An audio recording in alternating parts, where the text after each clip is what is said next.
Welcome friends, I welcome you all to my channel EZ classes. आज के हमारे lecture में हम NCERT, RD शर्मा और सलीना बुक से ट्रिग्नोमेट्री पे बेस्ड कुछ और क्वेश्चंस करेंगे। ये पार्ट 3 है। 10 क्वेश्चंस हम कर चुके हैं, तो 11th क्वेश्चन से आगे और चलिए स्टार्ट करते हैं। If tan theta plus cot theta is 2, find the value of tan square theta plus cot square theta. तो सोचिए किस तरह से होगा। tan थीटा और cot थीटा की वैल्यू दे रखी है 2 और tan स्क्वायर थीटा और cot स्क्वायर थीटा पता करना है। तो सबसे पहले आपको हिंट तो यही मिल जाएगी कि अगर आप स्क्वायर करोगे इस चीज़ का, जो गिवन डेटा है उसका स्क्वायर करोगे, बिकॉज आपको स्क्वायर चाहिए इन योर रिक्वायर्ड आंसर। तो स्क्वायरिंग द गिवन डेटा आपको यहाँ पर दिया है tan theta plus cot theta is equal to 2। जब आप इसको स्क्वायर करोगे, स्क्वायरिंग इट, आपको मिलेगा tan square theta plus cot square theta plus 2 into tan theta into cot theta हो जाएगा इसका स्क्वायर, दैट इज 4। ठीक है, ये फॉर्मूला होता है। तो A square plus B square सिर्फ मत करना, A square plus B square plus 2ab होता है, इसका पूरा फॉर्मूला ये आप जानते हो, इज इक्वल टू 4। तो जब आप इसको सॉल्व करोगे तो tan theta into cot theta की वैल्यू हम बार बार बोल चुके हैं कि 1 होती है, because tan theta is perpendicular upon base और cot theta is base upon perpendicular. तो जब आप इनको मल्टीप्लाई करते हो तो ये कट के 1 हो जाता है। इस वजह से ये आ जाएगा tan square theta plus cot square theta plus 2 बचेगा इधर, क्योंकि ये 1 हो गया, इज इक्वल टू 4। तो फाइनल आंसर आपका आ जाएगा tan square theta plus cot square theta is equal to 2। तो यहाँ पर ये क्वेश्चन सॉल्व हो जाता है। बच्चों, अगर यहाँ पर पूछा जाता tan cube theta plus cot cube theta की वैल्यू बताओ, तब भी इसका आंसर 2 ही आएगा। आप इसको करके देख लेना, होमवर्क में आप इसको करके चेक कर लेना। ठीक है, तो चलिए बढ़ते हैं हम अपने 12th क्वेश्चन पर। If cos theta is equal to 2x upon 1 plus X square, find the value of sin theta and cot theta given that x square is less than 1। तो सबसे पहले क्या है कि आप अपना एक राइट एंगल ट्रायंगल बनाओगे। राइट एंगल ट्रायंगल बनाया, यहाँ पर मान लेते हैं हमारा एंगल है थीटा। cos थीटा की वैल्यू है 2x upon 1 plus X square. तो cos थीटा होता है बेस अपॉन हाइपोटेन्यूज, तो बेस हो जाएगा 2x और हाइपोटेन्यूज हो जाएगा 1 प्लस एक्स स्क्वायर। ठीक है, तो ये a है, ए बी है, इसको आप c नाम दे दो। तो from triangle ABC, in triangle ABC, in triangle ABC using Pythagoras theorem, using Pythagoras theorem. क्यों? बिकॉज हमें AB की रिक्वायरमेंट है, बिकॉज बिना AB के आप साइन थीटा नहीं निकाल पाओगे। साइन थीटा होता है परपेंडिकुलर अपॉन हाइपोटेन्यूज और cot थीटा होता है बेस अपॉन परपेंडिकुलर। ठीक है, इसलिए दोनों को फाइंड करने के लिए आपको AB की वैल्यू पता होनी चाहिए, और AB निकलेगा जब आप पाइथागोरस थ्योरम यूज करोगे। तो ये क्या हो जाएगा, AC स्क्वायर हो जाएगा AB square plus BC square के बराबर। तो AC है 1 प्लस एक्स स्क्वायर, इसका करना है square, is equal to AB square आपको फाइंड करना है, plus BC square is 2x का होल स्क्वायर। तो ये हो जाएगा a square plus b square plus 2ab is equal to AB square plus 4x square, because 2x का whole square is 4x square. अब ये चीज़ इधर चली जाएगी तो ये बन जाएगा AB स्क्वायर की वैल्यू आ जाएगी 1 plus X square, sorry 1 plus x की पावर 4। ठीक है, 1 प्लस एक्स की पावर 4 और माइनस 2x स्क्वायर। ठीक है, अब यहाँ से एक बहुत ही इंपॉर्टेंट बात, एक बहुत इंपॉर्टेंट कंसेप्ट जो आपको ध्यान रखना है, इसकी वैल्यू AB स्क्वायर की वैल्यू आप ऐसे लिख सकते हो 1 माइनस एक्स स्क्वायर का होल स्क्वायर, या फिर आप लिख सकते हो एक्स स्क्वायर माइनस 1 का होल स्क्वायर। ये दोनों बातें सही हैं। AB स्क्वायर की वैल्यू आप 1 माइनस एक्स स्क्वायर का होल स्क्वायर लिख सकते हो या एक्स स्क्वायर माइनस 1 का whole square, because A square A is 1, B square B is X square का स्क्वायर करोगे तो x की पावर 4 आ जाएगा। तो a square plus B square minus 2ab minus 2a है 1, b है एक्स स्क्वायर। ठीक है, तो इस वजह से a square plus B square minus 2ab is a minus B का होल स्क्वायर या b माइनस a का होल स्क्वायर। ये दोनों बातें करेक्ट हैं। बट जब आप यहाँ से ab की वैल्यू फाइंड करोगे बच्चों, ab की वैल्यू फाइंड करोगे तो यहाँ पर एरर होने के चांसेस हैं। क्यों? आप में से बहुत सारे बच्चे इसको 1 माइनस एक्स स्क्वायर लिख देंगे, बिकॉज वो स्क्वायर से स्क्वायर काट देंगे, ठीक है ना। और कई बच्चे इसको एक्स स्क्वायर माइनस 1 लिखेंगे। अब यहाँ पर कंसेप्ट ये है कि इसका आंसर होगा 1 माइनस एक्स स्क्वायर, और ये वैल्यू नहीं होगी बिकॉज उसने एक कंडीशन दे रखी है आपको कि एक्स स्क्वायर हमेशा लेस देन 1 है, एक्स स्क्वायर 1 से छोटा है, ठीक है, एक्स स्क्वायर 1 से छोटा है, इसलिए इसकी वैल्यू 1 माइनस एक्स स्क्वायर होगी। In given figure ABC is a right angle triangle. ABC एक राइट एंगल ट्रायंगल है, जैसे आप सब देख सकते हैं, राइट एंगल्ड एट B, और B पर 90 डिग्री बना रहा है, ठीक है।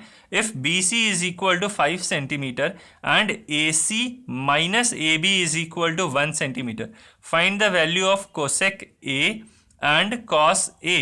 कोसेक ए और कॉस ए की वैल्यू पता नहीं है, और आपको ये दे रखा है कि A C minus A B की वैल्यू 1 सेंटीमीटर। तो मान लेते हैं इसको आप x कह लो, इसको आप y मान लो। तो आप लिखोगे let A C is equal to x centimeter and A B is equal to y centimeter. तो यहाँ से आप एक बात तो बोल सकते हो जो उसने गिवन कर रखी है कि A C minus A B is 1, that is x minus Y is equal to 1। ये पहली बात आपको पक्की पता है, ठीक है। This is first condition. Now coming to next, आप पाइथागोरस थ्योरम अगर यूज करो तो एक्स स्क्वायर की वैल्यू हो जाएगी वाई स्क्वायर प्लस 5 का स्क्वायर, दैट इज 25। यहाँ से आप सॉल्व करोगे तो X square minus Y square की वैल्यू हो जाएगी 25। और A square minus B square का फॉर्मूला होता है A plus B into A minus B, ये आप बचपन से पढ़ते हो। तो ये हो जाएगा X plus Y into X minus Y is equal to 25। अब एक्स माइनस वाई की वैल्यू रिप्लेस कर दो अगर 1 यहाँ पर, तो ये हो जाएगा x प्लस वाई की वैल्यू 25। ये आपकी सेकेंड कंडीशन है, ठीक है। तो first condition is x plus Y 1, और सेकेंड कंडीशन इज पहली condition x minus Y is equal to 1, और दूसरी condition x plus Y is equal to 25। अब ये दो कंडीशन दे रखी है, अगर आप इन दोनों को ऐड कर दो, एडिंग 1 एंड 2। अब ऐसा हम क्यों कर रहे हैं? ताकि हमें x और y की वैल्यू पता चल जाए। अगर आप दोनों को ऐड कर दो, दोनों कंडीशंस को, तो x प्लस वाई और x माइनस वाई को जब ऐड करोगे तो y और y कट जाएगा क्योंकि अपोजिट साइन के हैं। बचेगा क्या? x प्लस x, तो आ जाएगा 2x की वैल्यू कितना आ जाएगा? 25 प्लस 1 26। तो x की वैल्यू कितना आ जाएगा? 13। अब इसको पुट कर दो फर्स्ट इक्वेशन में, पुट इन फर्स्ट इक्वेशन, तो x की वैल्यू 13, तो 13 minus Y is equal to 1, तो यहां से y की वैल्यू आ जाएगी 12, ठीक है। तो यहां तक आपको क्लियर समझ में आया? x की वैल्यू निकाल दी अब हमने, और y की वैल्यू क्लियरली निकाल दी। अब बहुत इजी हो गया, y की वैल्यू इज 12, x की वैल्यू इज 13। अब बहुत इजी क्वेश्चन हो गया। अब आपको बोला है कोसेक a की वैल्यू निकालो, और कोसेक a होता है साइन का उल्टा, और साइन होता है परपेंडिकुलर अपॉन हाइपोटेन्यूज। तो कोसेक ए हो जाएगा हाइपोटेन्यूज अपॉन परपेंडिकुलर। ध्यान रखना, ए के लिए परपेंडिकुलर ये है और बेस ये है, और सी के लिए बेस BC है और परपेंडिकुलर AB है और हाइपोटेन्यूज AC है। तो कोसेक ए हो जाएगा AC upon BC, that is hypotenuse upon perpendicular, and this gives 13 upon 5 as your answer. उसी तरह अगर आपको cos A निकालना है तो cos A हो जाएगा base upon hypotenuse, that is AB upon AC, and this is equal to 12 upon 13, final answer. ठीक है, इजी क्वेश्चन। यहाँ पर ये कंसेप्ट बहुत इंपॉर्टेंट था जो आपको ध्यान रखना है। यहाँ पर आपको दो कंडीशंस मिलेंगी, उन कंडीशंस को सॉल्व करके चाहे ऐड करो चाहे सब्ट्रैक्ट करो, कुछ भी करो, ठीक है।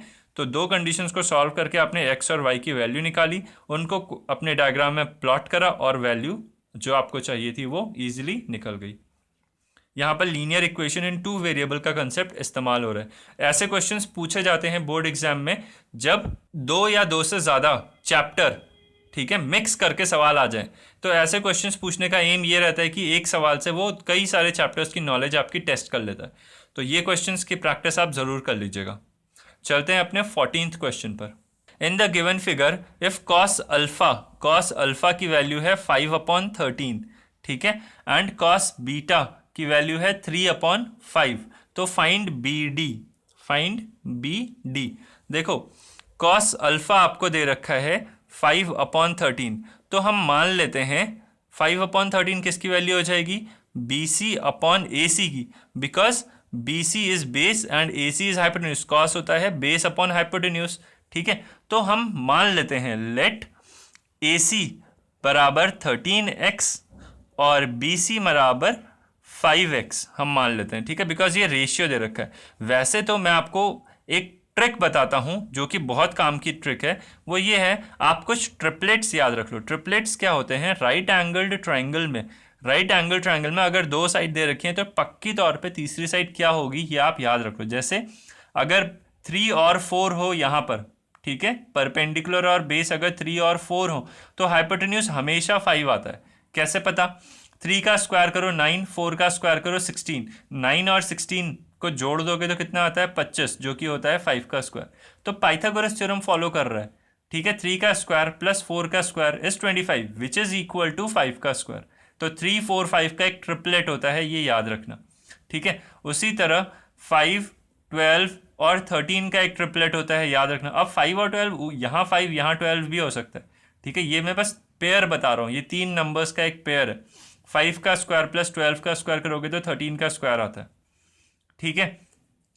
तो इसी तरह बहुत सारे ट्रिपलेट्स होते हैं जो आपको कुछ न कुछ उनमें से याद रहने चाहिए, कुछ कुछ, ठीक है। 2-3 आपको याद रहने चाहिए, ठीक है। तो अब इसमें अगर आप देखते हो इस ट्रायंगल ए बी सी में, तो बी सी आपको दे रखा है 5 और ए सी आपको दे रखा है 13। तो मुझे पहले से कंफर्म पता है कि ये x की वैल्यू 1 हो जाएगी, बिकॉज ये 13 होगा ही होगा और ये 5 होगा ही होगा, बिकॉज ये 12 है, ठीक है। बट फिर भी चलो, बोर्ड एग्जाम में आपको लिखने के मार्क्स मिलते हैं, ठीक है।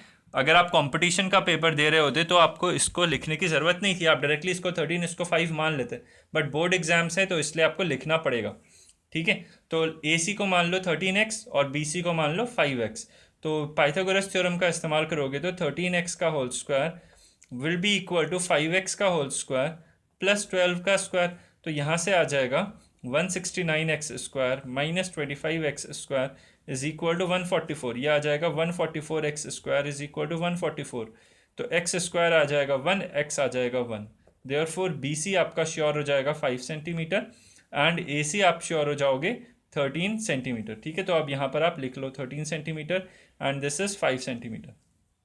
Coming to triangle B C D, in triangle B C D में अगर आप आते हो तो कॉस बीटा दे रखा है आपको 3/5, कॉस बीटा आपको दे रखा है 3/5।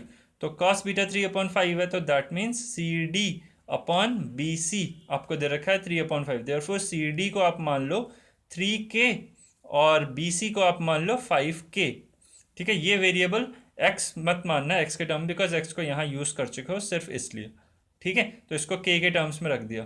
तो यहाँ से आप लिख सकते हो कि पाइथागोरस थ्योरम से सी बी का square is equal to B D का स्क्वायर प्लस सी डी का स्क्वायर, ठीक है। सी बी का स्क्वायर हो जाएगा 5k का स्क्वायर will be equal to B D का स्क्वायर इज 8 का square is 64 plus C D का स्क्वायर दैट इज 3k का होल स्क्वायर। तो ये हो जाएगा 25k square minus 9k square is equal to 64। यहाँ से आ जाएगा 16k square is equal to 64। और जब आप इसको सॉल्व करोगे तो k स्क्वायर की वैल्यू आएगी 16, 4 जा होता है 64, तो 16 4 जा 64, k आ जाएगा 2, ठीक है। k आ जाएगा 2। जब k की वैल्यू 2 आप रखोगे तो k की वैल्यू 2 रखो यहाँ पर, तो आ जाएगा सी डी कितना आ जाएगा 3 2 जा 6 सेंटीमीटर एंड बी सी आ जाएगा 5 2 जा 10 सेंटीमीटर। तो सी डी आ गया 6 सेंटीमीटर और बी सी आ गया 10 सेंटीमीटर। अब आप देखो, अब इस सवाल में आपसे जो चाहे मर्जी पूछ ले, ठीक है। वो हाइट ऑफ टावर पूछे A B B D, distance of the point C पूछे from point B from point A, कुछ पूछे आप सब बता सकते हो। उसने आपसे पूछा है बी डी निकालो, तो बी डी आपको दिख रहा है 5 + 6 इज इक्वल टू 11 सेंटीमीटर। तो therefore B D is equal to 5 centimeter plus 6 centimeter that is 11 centimeter is your answer, जो आप इजीली कैलकुलेट कर सकते हो, ठीक है। तो ये कुछ क्वेश्चंस थे जो अलग अलग टाइप के सारे क्वेश्चंस मैं आपके लिए लेके आया था। 1 to 14 हमने 3 पार्ट्स में करे थे, बहुत इंपॉर्टेंट क्वेश्चन, आप इनको ज़रूर एक बार प्रैक्टिस कर लेना। और नेक्स्ट क्लास में हम ट्रिग्नोमेट्रिक आइडेंटिटीज से शुरू करते हैं, वो भी बहुत इंपॉर्टेंट टॉपिक है, और फिर हाइट्स एंड डिस्टेंसेस पे कुछ क्वेश्चंस और करते हैं। आईसीएसई क्लास 9th वालों का सिलेबस मैंने कंप्लीट पूरा करा दिया है। नेक्स्ट क्लास से आईसीएसई क्लास 10th वालों का सिलेबस स्टार्ट होगा और सीबीएसई क्लास 10th वालों का सिलेबस तो चल ही रहा है, स्टार्टिंग से उनको ट्रिग्नोमेट्री के सारे लेक्चर्स देखने। तो थैंक यू वेरी मच। इस लेक्चर में बस इतना ही, मिलते हैं हम लोग नेक्स्ट लेक्चर में। Thank you very much, have a nice day.